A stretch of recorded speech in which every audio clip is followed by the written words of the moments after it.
Good morning, abnormal Alabamians. Actually, abnormal people, wherever you are. So, I'm still working on my book. I wished I had nothing but open time to dedicate to dating the dead. But I do have an opportunity to sit here in the wee hours of the morning and talk about our relationship with the dead. It's pretty fascinating when you think about it, our relationship with the dead. The people that have gravitated around what we do with Abnormal Alabama, the ghost hunters, the paranormal researchers, all these people. I don't know, we stop and really think. We spend a lot of time trying to communicate with the dead. If you're dealing with like Kevin Kane, his haunted dolls, they the claim is made that these dolls have these attachments with the spirits of dead people, normally dead kids, right? And ghost hunters, they're out in the middle of the night. They've got their EVP recorders, and they're trying to talk to the dead. You just think about it.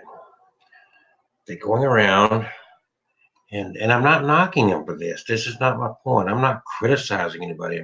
We're just talking about what's taking place here.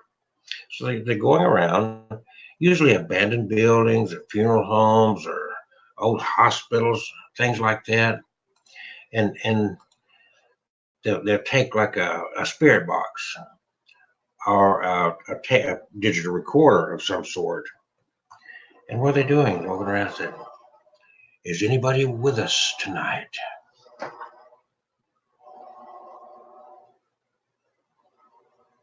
They'll pause. If they got a spirit box, they'll listen. If it's a digital recorder for EVP, they simply will pause, continue the line of questioning. If they know background about the building, is this where Josephine was killed? Josephine, is that your spirit? Is that you that we heard? Close the door, open the drawer, move the ball. You see? And so we've got this great desire. I mean, all these people, and at different levels, people are into this. Not just ghost hunting, paranormal research, but all these different levels, all this stuff going on. Religion, the basis of religion is a great part fear of what happens at death, to give us some kind of comfort that there's some hope after you die. You it's like Christianity.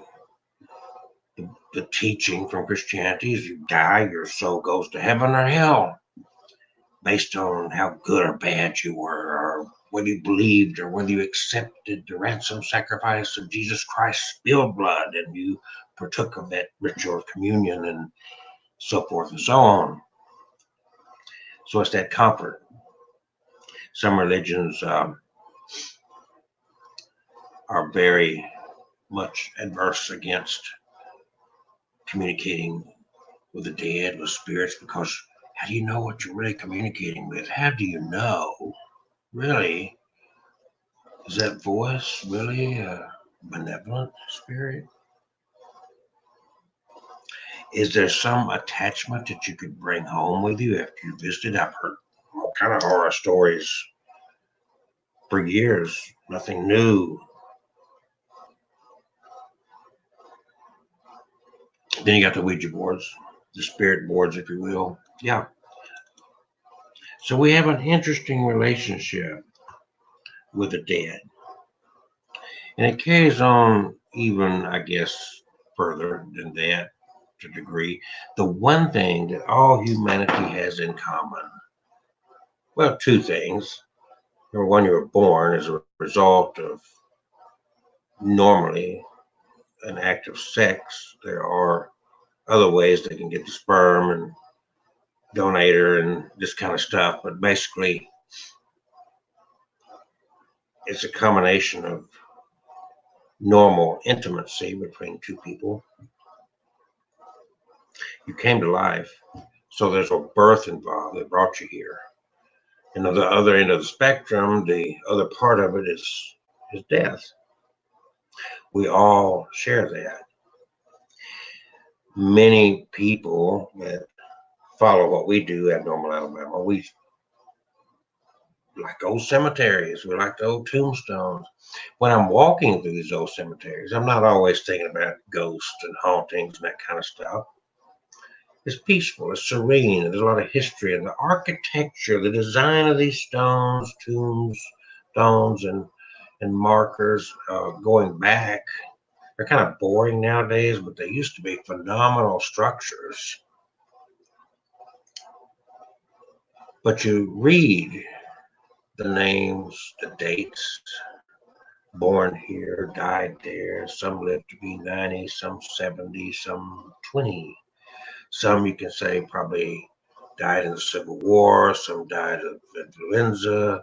You can kind of tell sometimes if the tombstone doesn't tell. But they walked the earth. Oh, they didn't have this technology. They didn't sit in front of a computer and talk to people the way we do.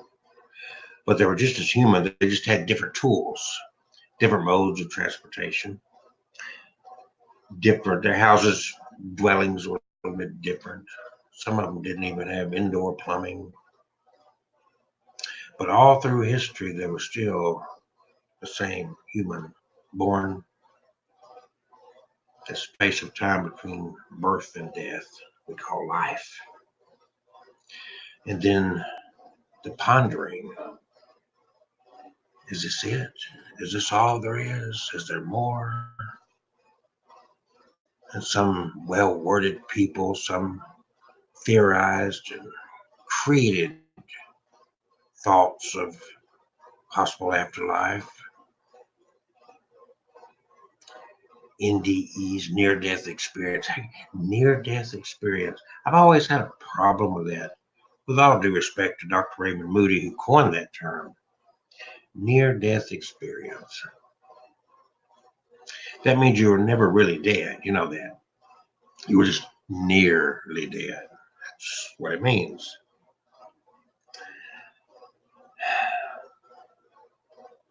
Reality, none of us know for sure with 100% accuracy, because the reality is no matter what your EVPs and recordings and what you think you hear and all these things,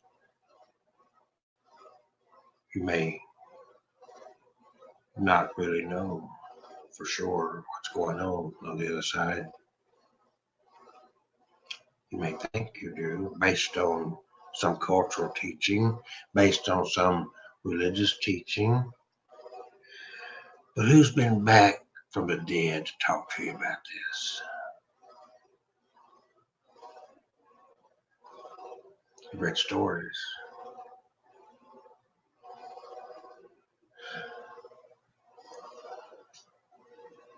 Something to ponder, because we have this strange relationship with the dead, don't we? We got our devices.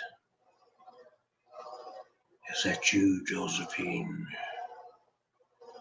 Are you the one that closed that door? Is this where you died? Always hoping for that answer. Then we play it back and we listen. Did you hear that?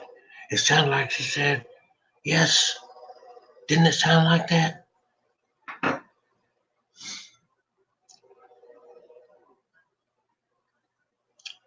Do you really know?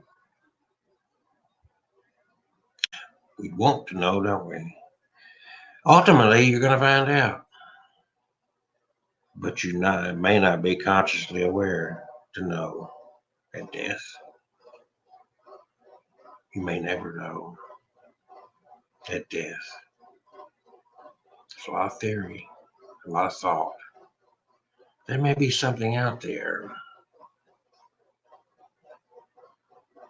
Most of us think there is. But we really don't know what that something is, do we? I worked in a funeral home. I've been around a lot of death and dying. As open-minded as I am, what I find most fascinating about the entire subject is the living relationship with the dead.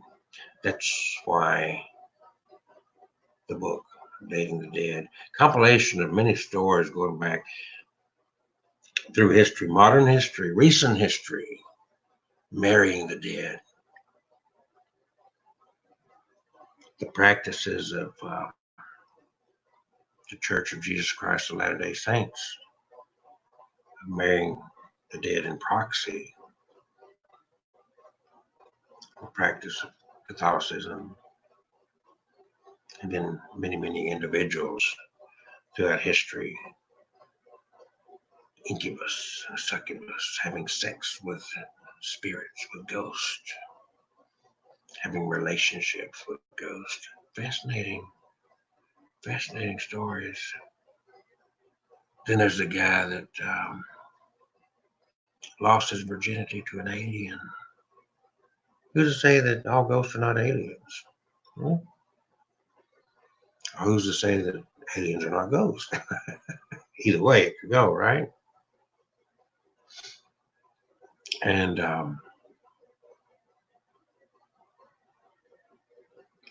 then the woman has sex with elves. Fascinating story. All these stories and more are going to be in this book, Dating the Dead. You get a little tease about it, datingthedead.com. And this will want to keep you interested in this subject. Indonesia, they dig up their dead. I think annually they dig up their dead, they clean up the bodies, they dress up the bodies, they freshen up the coffins, they spend time with the corpses of their dead relatives and loved ones. Fascinating history we have. The human living their relationship with the dead. Yeah, I guess you could call it Dating the Dead, couldn't you? Datingthedead.com. Hope you have a great day.